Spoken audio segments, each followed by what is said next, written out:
O Ministério da Agricultura e Pecuária instalou recentemente a Câmara Temática Agrocarbono Sustentável, que tem como objetivo reunir setor público e privado e alavancar o debate para reforçar políticas públicas que promovam a sustentabilidade do agro. Entre os principais temas que devem ser debatidos pela Câmara, com certeza a participação brasileira nos mercados de carbono. E para comentar essa iniciativa, nós recebemos agora o presidente da Câmara do Agrocarbono, o José Ângelo Mazilo Júnior. Mazilo, primeiro, boa noite, obrigado por nos atender numa data tão difícil aí, entre festas, mas é um assunto importante para o nosso público. Nesse mundo tão preocupado com a questão da sustentabilidade, das mudanças climáticas, como é que o agro se insere nesse mercado e quais são as oportunidades na sua avaliação? Boa noite mais uma vez, Mazilo. Boa noite, Petri. Um prazer estar aqui com vocês. Esse assunto se impõe ao nosso agro. A gente não tem como não lidar com ele. Evidentemente, temos que ter precauções, temos que ter plano de ação para que esse assunto todo, conforme for sendo encaminhado, se reverta em benefício do setor do agronegócio brasileiro. Então, vamos dizer, essa a primeira observação minha sobre esse assunto complexo, Petri. Pois é, e como é que a Câmara, como é que esse desafio, que a Câmara Temática tem, em relação a essa questão, diálogo entre essas entidades dos diversos setores, porque todos estão convidados, entre aspas, a participar, o setor público, o setor privado também. Então, é uma Câmara que conta já com 45 participantes efetivos, membros titulares. O MAPA, isso não é novidade para o MAPA ele já conta com 37 câmaras setoriais temáticas, tem as câmaras setoriais da soja, do milho, do leite, do vinho, da cachaça, cerveja. Então, e tem também as câmaras temáticas, que são transversais, a Câmara do Crédito, Logística, Insumo, Seguro. E agora nós vamos ter a Câmara que trata da sustentabilidade do agro, e, por sua vez, essa Câmara vai contar com 4 grupos de trabalho. Um grupo que vai tratar de taxonomia, são ações que estão sendo tomadas na esplanada do Ministério, que diz respeito, evidentemente, ao nosso setor. O mercado de carbono vai ter um grupo de trabalho específico. Rastreabilidade e certificações é um terceiro grupo. E o quarto grupo, é o meu favorito, é o grupo dos investidores. Afinal de contas, se a gente não organizar o investimento, a gente não consegue promover as mudanças em benefício do nosso agro sempre, que a gente pretende com essa Câmara e com essas várias iniciativas. Também, por exemplo, o programa de conversão de pastagens degradadas, que foi objeto de um decreto presidencial recentemente publicado.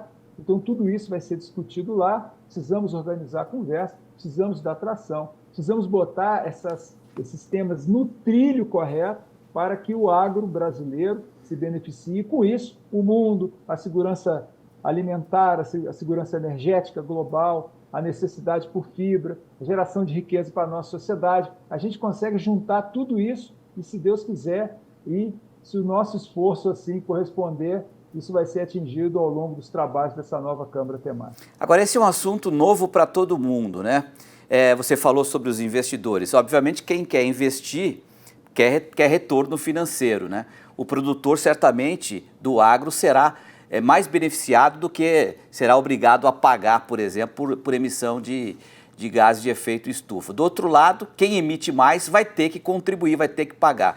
Você acha que esse mercado já está com uma regulamentação alinhada, perfeita, para ligar esses dois pontos ou ainda precisa avançar? Gosto muito da sua pergunta, Petri. Realmente, a questão agora é a regulamentação. Todos esses mercados se basearam muito em iniciativas, como se falam, voluntárias, mas agora precisa ter uma regulamentação. E no Brasil, independentemente da gente adotar o que é necessário internamente, nós temos que externamente propugnar por uma regulamentação mundial, uma regulamentação que se converse, que nem foi feito no sistema financeiro. O sistema financeiro, na década de 70, se reuniu para fazer o Comitê de Basileia, que eu acho que você já deve ter ouvido falar, e estabeleceu uma regulamentação prudencial para todos os países, que se converse, harmonizada. Precisamos a mesma coisa para a questão de sustentabilidade do agro.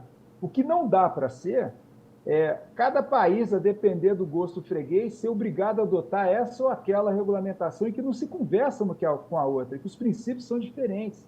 E essa conversa acaba sendo contaminada por protecionismo nos países de origem, por questões ideológicas que não têm nada a ver, que só são prejudiciais ao agro.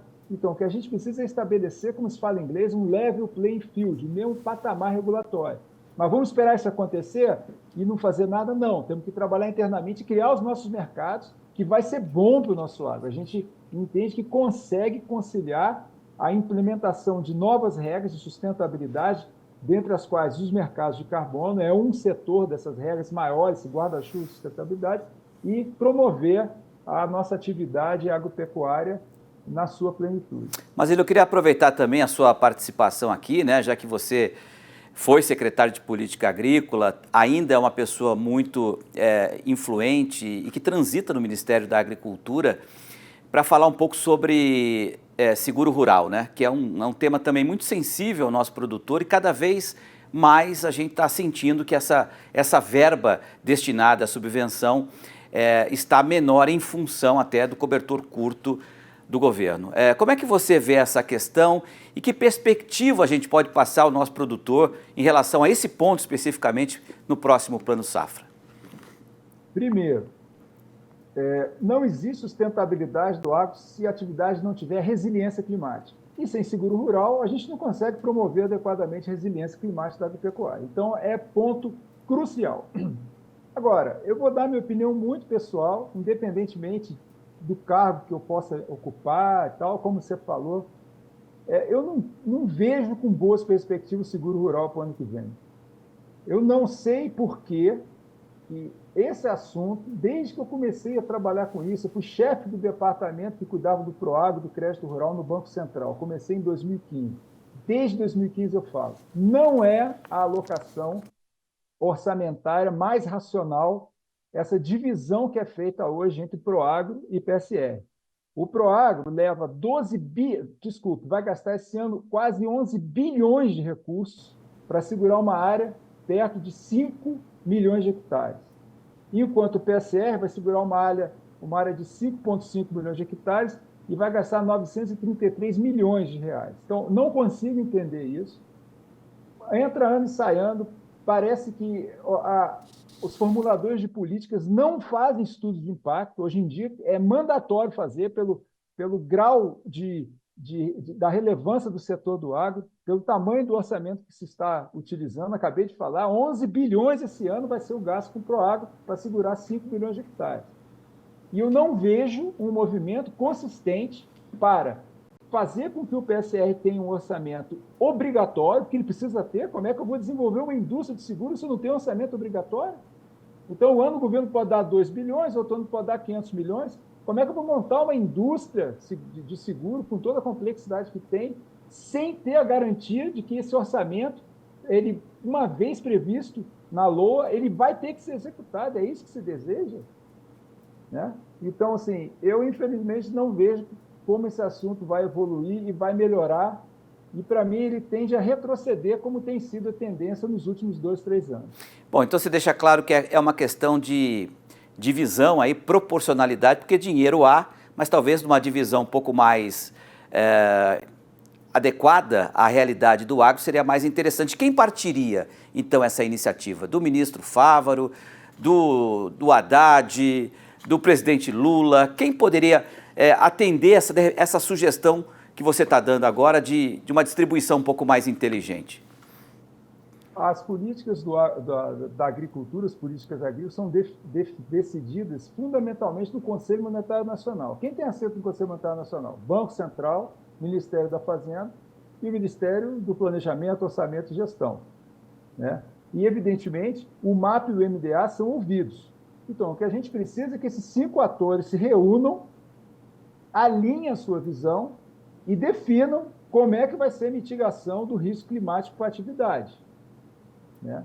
Aqui eu propugno, de uma forma muito enfática, que seja o PSR. O PSR já é uma política testada, é uma política que tem uma eficiência alocativa muito maior, e o público que o PSR atende não é um público estranho do Proagro.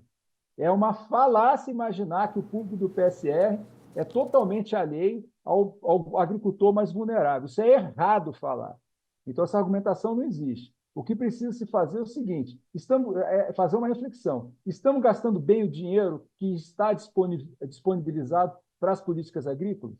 Nós temos para o crédito, Pronaf, Pronamp e demais produtores, se não me falha a memória, por favor, uns 13 bilhões alocados. Nós temos outros 13 bilhões para mitigação de risco climático. Isso aí está sendo bem alocado, bem gerido? Isso pode ser distribuído melhor, sem prejuízo de aumentar o bolo, evidentemente, porque o nosso agro cresce. Tá certo. Os custos. Não, tá certo. Não quero te interromper de jeito nenhum, viu? Aliás, quero até te convidar para uma próxima oportunidade para a gente voltar a falar um pouco mais sobre esse mercado do carbono, que é um assunto novo, como eu disse, mas é muito importante para o agro também. Outros assuntos importantes, aproveitando a sua experiência. Obrigado, viu, Mazilba? Uma boa noite e já te desejo aí um feliz 2024. Para vocês também, fico à disposição, adoro esses termos. É só me chamar que eu tô dentro. Obrigado mais uma vez. Feliz ano novo a todos. Valeu.